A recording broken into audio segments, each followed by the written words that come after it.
This is Black Views bringing you the Black News. This is Black commentary for foundational Black Americans. And so today we have Wes Morley here. This is from about 5 months ago. He was speaking to Inquisitive Carter. That's exactly who this is from, Inquisitive Carter. And he had made some statements in regards to, why he vetoed. He breaks down the veto, and he also talks a little bit about what he and Maryland has to offer. And then I'm gonna tell you how I feel about it, and I'm gonna stop and react to it as well. So let's go. 2025 Essence Festival with the governor of Maryland, Mr. Wes Morley. How you feeling, sir? I'm blessed, man. It's great to be here with you. And being home, right? Being home, and you being in Maryland, and us coming down here, right. Us meeting together, it's hilarious to me. But outside of the obvious, what brought you down here? Well, what came down here is, this is one of the greatest celebrations of Black love and of excellence that we have in the country. Every single year, Essence has been going out and celebrating what makes our culture and our community so strong and so powerful. Well, we pretty much saw what the Essence Festival had to do for today, so we already know he's gaslighting the whole situation. Especially on a day like tomorrow, which is the 18th anniversary for me and my wife. I was like, what better place to celebrate 18 years of Black love than the Essence Festival? Fair use, fair use, fair use. So we're excited to be down here. Come on, Black love. Come on, Black love. We love to see it. Now, Black love, right? And you also a part of the Black Economic Forum. Yes. Right? But both y'all gonna speak it. So what? The Black Economic Forum. Now, I want you to know, throughout Maryland, especially in PG County, that's where the majority of the Black people live. And I'm here to tell you, all the businesses that are in Maryland pretty much are owned by outsiders. When I say outsiders, they're foreigners. They own these stores and they sell to Black people in the Black communities. So he's going to talk to you about, I guess, what kind of economic that he's done. Remember, he's at the this Essence Festival here talking to Inquisitive Carter, and he's going to speak. What to you is Black economic power? It's wealth. It's wealth. It's understand. Black economical power to him is wealth. Okay, now a lot of people can agree with that as well. But what part of that has Maryland produced or allowed foundational Black Americans to produce in the state of Maryland? And that we've got to focus on ownership, right? I don't just want to. He wants to focus on ownership. Remember, I told you all the businesses right now that are currently pretty much that ran in the Black communities are ran by foreigners. Remember, Maryland is a sanctuary city. Maryland is a sanctuary city. And it's ran by foreigners, and none of the Black people own or operate the stores for hair products, for jewelry, for food, maybe for alcohol. None of that is ran by foundational Black Americans. But the lip service that this governor here is going to speak as if they have been doing such great works in bringing Black economical power to Blacks in state of Maryland. To be a part of a conversation, it's ownership, right? And it's about what are we doing to create more homeowners? What are we doing to create more Black-owned businesses? What are we doing to make sure that we can... Black-owned businesses. This has been going on for such a long time with the Democratic Party.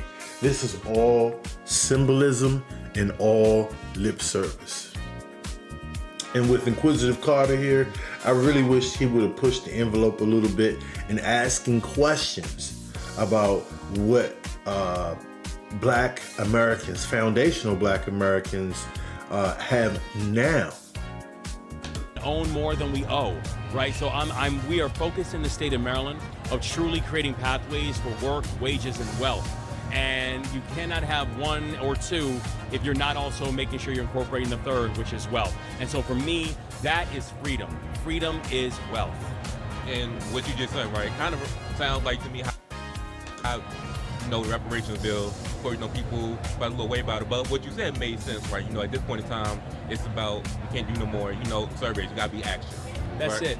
I mean, Okay, this is the little switch speak here. Like, okay, he vetoed it because he wanted to see action.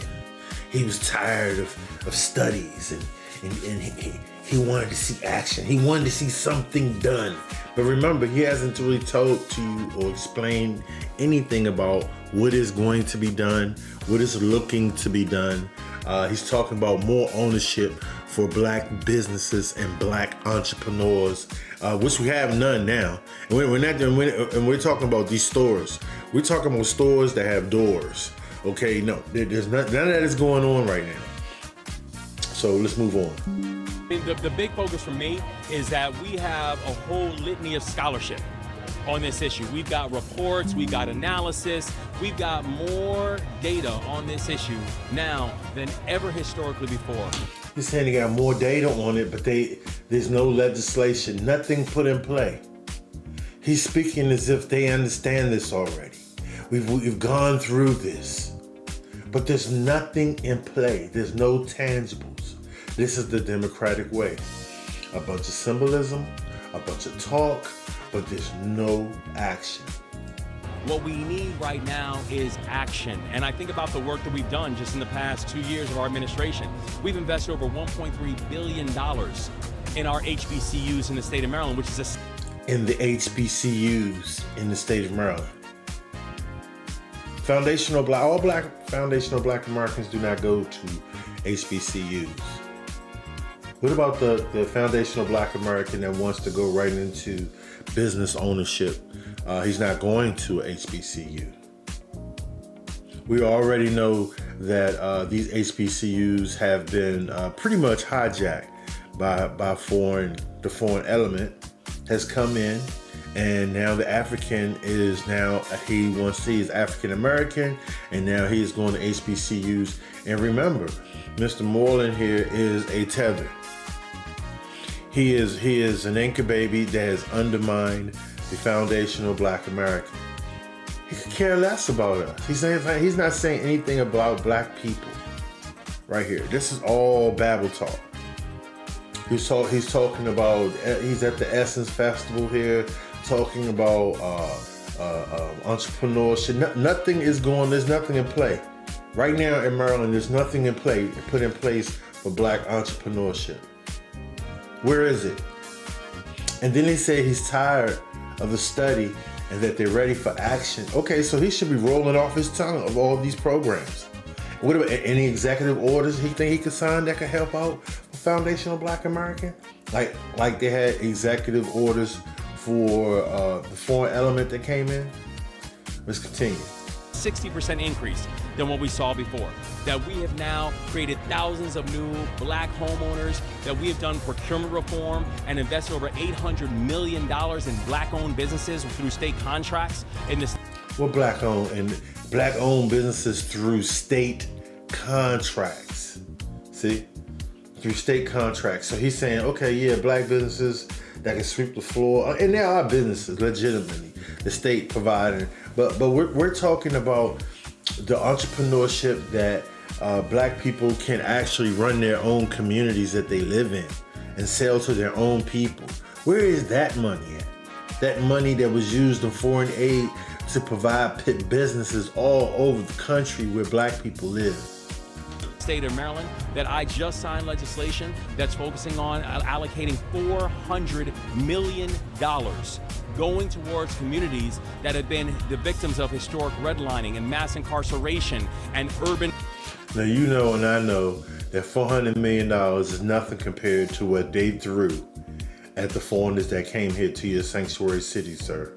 And urban development, which basically wrecked the history of black communities and saying those communities that are the front of the line for And by the way, he's done none of this. He's just talking about what he wants to do and what he's going to do in 2025. As if Maryland has not been a state since the 1800s. $400 million. I am proud of the work that we've done, and everyone knows no state in the country is moving like Maryland right now. And the truth is, what we need is action. And I don't need 2 or 3 years for more analysis on this issue. We need to move right now. All right, man. Like, that's how you ended. That's how you ended, good sir. I appreciate it. And then the gentleman here, Inquisitive Carter, I mean, he doesn't even like press him or anything. He just smiles the whole time. He's not in no kind of obstacle to him. He basically smiles in his face. And this what goes on throughout the Democratic Party. They're allowed to get coverage. They're allowed to be on TV, and they just smile at one another, and he just says something nice, and he says something nice back. But there's no real meaning behind this. There's no real legislation that's going to go into this that's going to help foundational Black Americans. We know who foundational Black Americans are. State of Maryland, I mean, come on, man. Take care of your own people, Mr. Morley. This is the tether here, basically. He knows how to smile. He knows how to clean up properly. He knows how to sound like he's saying the right thing, certainly. If you didn't really understand what was going on, he sounds like he's being progressive. He sounds like he wants to try and go in the right direction. But it's all a bunch of mumbo jumbo. And that's basically from Mr. Morley. So I'll be back with more. This is Black Views, bringing you the Black News. Please like, also subscribe.